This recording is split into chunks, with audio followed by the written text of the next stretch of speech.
Welcome to big news. నేను మీ గౌసుద్దీన్ షేక్. ఉన్నదే రాస్తా, చూసిందే చెప్తా.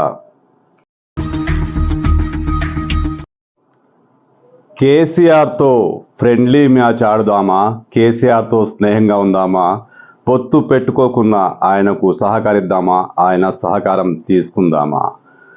బీజేపీ నేతల ముందు బీజేపీ హైకమాండ్ పెట్టిన ప్రతిపాదన ఇది. బీజేపీ నేతలు ఈ ప్రతిపాదనతో షాక్ అయ్యారు.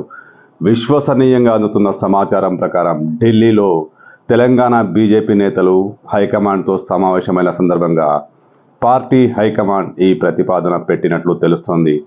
బీఆర్ఎస్తో సఖ్యతగా ఉండి తెలంగాణలో అత్యధిక సీట్లు సాధించాలన్న ఆలోచన బీజేపీ హైకమాండ్లో ఉన్నట్టుంది.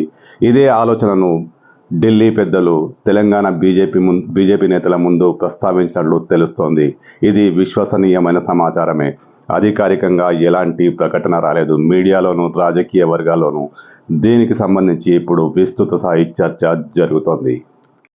తెలుస్తున్న సమాచారం ప్రకారం ఈ ప్రతిపాదనతో తెలంగాణ బీజేపీ నేతలు కంగుతిన్నారు, అవాక్కైపోయారు. తమ హైకమాండ్ నోట ఇలాంటి మాట వస్తుందని తెలంగాణ బీజేపీ నేతలు ఊహించలేకపోయారట. బీజేపీ అగ్రనాయకత్వం మాత్రం ఈ ప్రతిపాదన చేసి నాయకులను ఒప్పించే ప్రయత్నం చేసిందట. ప్రస్తుతం తెలంగాణలో అధిక సీట్లు సాధించాలంటే బీఆర్ఎస్ సహకారం తప్పనిసరి అని బీజేపీ హైకమాండ్ భావిస్తోందని సమాచారం. అయితే తెలంగాణ బీజేపీ నేతలకు ఇది రుచించడం లేదు.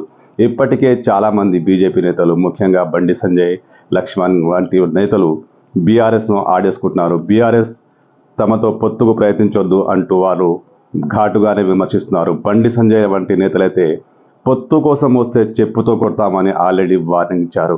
ఇలాంటి పరిస్థితుల్లో, ఇలాంటి వాతావరణంలో బీఆర్ఎస్తో సఖ్యతగా ఉండడం ఎలా అని తెలంగాణ బీజేపీ నేతలు తర్జన భర్జన పడుతున్నట్లు విశ్వసనీయమైన సమాచారం. బీజేపీ పెద్దల ప్రతిపాదన ప్రకారం తెలంగాణలోని మొత్తం 17 ఎంపీ సీట్లలో 17 సీట్లలో బీజేపీ బలమైన అభ్యర్థులను రంగంలోకి దించుతుంది. At the same time BRS 7 నియోజకవర్గాల్లో బలమైన అభ్యర్థుల్ని రంగంలోకి దించుతుంది.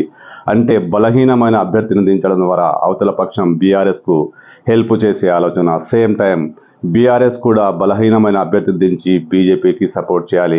ఇది ఒక ప్రతిపాదన. ఇలాంటి ప్రతిపాదన బీజేపీ పెద్దలు తెలంగాణ బీజేపీ నేతల ముందు ఉంచినట్లు తెలుస్తుంది. వచ్చే పార్లమెంటు ఎన్నికల్లో ఈ రకమైన సఖ్యతతో ఫ్రెండ్లీ మ్యాచ్ ఆడి కాంగ్రెస్ను దెబ్బతీయాలని బీజేపీ ప్లాన్ చేస్తోంది. అయితే బీఆర్ఎస్ నుంచి ఇంకా ఎలాంటి అధికారిక ప్రకటన రాలేదు. ఎంతవరకు నిజమో కానీ ఎంపీ ఎన్నికల్లో కాంగ్రెస్ను దెబ్బతీయాలని కసిగా ఉన్న కేసీఆర్ కూడా బీజేపీతో సఖ్యతగా ఉండాలని కోరుకుంటున్నారట. ఈ మేరకు బీజేపీ అధిష్టానానికి కేసీఆర్ నుంచి సంకేతాలు అందాయట. ఈ నేపథ్యంలోనే బీజేపీ హైకమాండ్ తెలంగాణ బీజేపీ నేతలకు ఈ విధమైన సూచనలు, ఈ విధమైన ప్రతిపాదనలు పెట్టినట్లు తెలుస్తుంది. అయితే ఇది సాధ్యమేనా? రెండు పార్టీల మధ్య ఫ్రెండ్లీ మ్యాచ్ జరుగుతుందా? కాంగ్రెస్ను ఓడించే స్థాయిలో ఈ ఫ్రెండ్లీ మ్యాచ్ ఉంటుందా? ఏమో. వచ్చే ఎంపీ ఎన్నికల్లో అసలు ఏం జరుగుతుందో, రెండు పార్టీలు నిజంగా ఫ్రెండ్లీ మ్యాచ్ ఆడతాయా, బహిరంగంగానే పొత్తు పెట్టుకుంటాయా, లేక విడివిడిగా కత్తులు దూస్తాయా? కాంగ్రెస్ను ఓడించే సత్తా ఇప్పుడు ఈ పార్టీలకుందా? వచ్చే ఎన్నికల ఫలితాలలోనే అసలు విషయం బయటపడుతుంది.